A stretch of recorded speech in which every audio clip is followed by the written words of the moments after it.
Iran को लेकर Donald Trump का नया बयान। अब ट्रंप क्या कह रहे हैं ये देखिए। ईरानी सेना पूरी तरह से बर्बाद हो गई है। हमने ईरान को बुरी तरह से हराया है।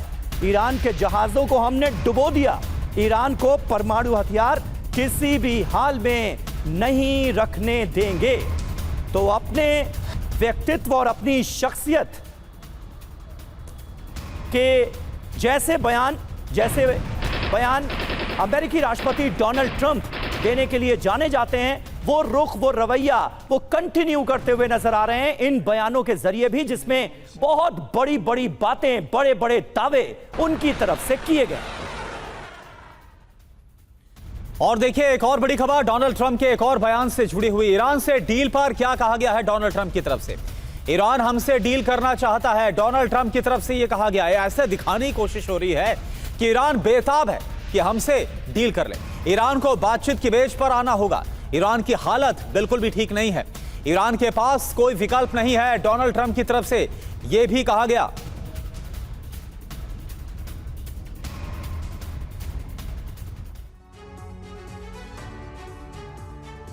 तो देखिए, डोनाल्ड ट्रंप अमेरिकी राष्ट्रपति बार बार यह दावा कर रहे हैं कि ईरान झुक गया है, लेकिन सच क्या है यह भी आपको समझना चाहिए। 4 मई 2026 हॉर्मुज में प्रोजेक्ट फ्रीडम की शुरुआत की गई। सवाल तो यही है कि आखिर कितनी बार झुकेंगे ट्रंप, खुद डोनाल्ड ट्रंप कितनी बार सरेंडर करेंगे। 4 मई 2026 48 घंटे में ही ऑपरेशन को रोक दिया गया और इसका बड़ा जो पर्पस था वो ये था कि अब ईरान की आक्रामकता को किसी तरह से रोका जाए, क्योंकि ईरान ने यूएई पर अटैक कर दिया था। बिल्कुल, और वहां से जो जहाज है उनकी जो मूवमेंट है उसको आसान किया जाए स्ट्रेट ऑफ हॉर्मुज से। अब देखिए, इससे पहले 22 अप्रैल 2026 को क्या हुआ, सीज फायर को अनिश्चितकाल के लिए आगे बढ़ा दिया गया और 7 अप्रैल की तारीख आप देखिए, ईरान की सभ्यता मिटाने की जो कसम है वो खाई थी, सिविलाइजेशन मिटा देंगे, ये तक बातें बोल रहे थे। बिल्कुल, और उनके इस बयान की दुनिया भर में आलोचना भी हुई और डेडलाइन से 90 मिनट पहले ही उन्होंने सीज फायर कर दिया। खुद 2 हफ्ते के सीज फायर का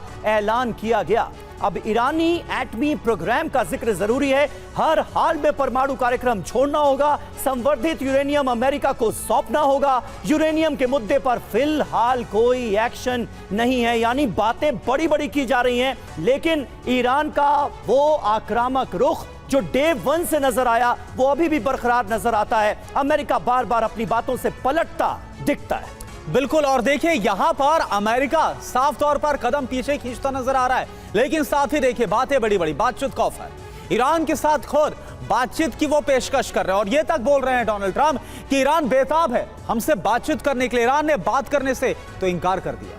जी हाँ, और हमारे साथ तमाम खास मेहमान मौजूद हैं। डोनाल्ड ट्रंप ने आजकल एक नया तरीका इजाद किया है। सोई साहब बार बार वो पाकिस्तान का नाम लेते हैं। सीज फायर हुआ, पाकिस्तान ने कहा था, कर दिया। अब ऑपरेशन फ्रीडम जो है उसको अस्थायी तौर पर रोका गया, पाकिस्तान ने कहा था, इसलिए कर दिया। मतलब अमेरिका आप सब कुछ पाकिस्तान से पूछ कर तय करता है। बिल्कुल समीर, मुझे तो हंसी नहीं रुक रही एक्चुअली में जिस प्रकार से बयान आ रहे हैं।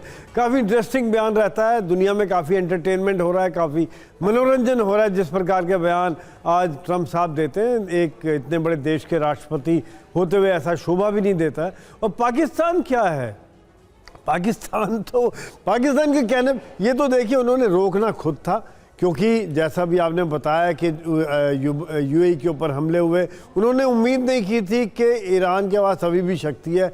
शायद मैं एक मिलिट्री टर्म में अगर देखूं तो टेस्टिंग द वाटर कर रहे थे कि 2 हम डिस्ट्रॉयर भेज के इसको देंगे हम गाइडेंस ऑफ के नाम पे कि कहाँ से गाइड करना है, शिप को गाइड करने के लिए भेज रहे हैं। तो टेस्टिंग द वाटर था, जहाँ ईरान ने बता दिया उनको कि उसका ताकत अभी बाकी है, अभी भी लड़ने के लिए क्षमता है और वो भयंकर हमले कर सकता है। फुजैरा रिफाइनरी में आग लगा दी और साथ साथ में आज देखिए फ्रांस के कंटेनर पर भी एक हमला कर दिया है। इसके पहले भी उन्होंने हमला किया था। तो यह सब देखते हुए शायद उन्हें लगा कि ये तो बड़ा मुश्किल है। और दूसरी बात यह है कि उनके डिस्ट्रॉयर तो फिर भी आसपास आ जाते हैं, बाकी कंटेनर शिप तो कभी हिम्मत भी नहीं करेगा। वो तो इतना बड़ा, इतना वल्नरेबल होता है, धीरे धीरे चलता है कि उसमें ऊपर कोई भी अगर उसके अंदर क्रूड ऑयल भरा हुआ है तो इतना वल्नरेबल आग लगने के लिए कि छोटा सा रॉकेट भी उसमें लग गया तो भयंकर आग लग जाएगी। तो कोई इंश्योरेंस कंपनी तैयार नहीं है, कोई कमर्शियल तैयार नहीं है। और ट्रंप साहब फिर इसका ठीक रहा, पाकिस्तान के ऊपर फोड़ते हैं कि भैया पाकिस्तान ने कह दिया तो मैं इसको आगे बढ़ा रहा हूँ, इसको रोक रहा हूँ। तो हकीकत कुछ और है। और दूसरी बात जो आप बता रहे थे कि वो कह रहे हैं ईरान की ताकत खत्म कर, ये हर हफ्ते में एक बार ये बयान ऐसा दे देते हैं। जब भी उन्हें थोड़ी हार का वो होता है कि किस प्रकार से उनको फ्रीडम ऑफ नेविगेशन रोकना पड़ा, तो उसके बाद में ये बयान आ गया हमने उसको बर्बाद कर दिया। बिल्कुल संजय सोई सर, और एक तरह से ईरान ने तो एक आईना दिखा दिया 48 घंटे के अंदर जो ऑपरेशन फ्रीडम है, जिस तरह से रोक दिया गया इसको। तो वही डोनाल्ड ट्रंप जो बोल रहे थे कि हमने वहां की सेना को, नेवी को, सब कुछ खत्म कर दिया, सब तबाह कर दिया, तो फिर कदम पीछे खींचने पर क्यों मजबूर हो रहे हैं, यह अपने आप में एक बड़ा सवाल है।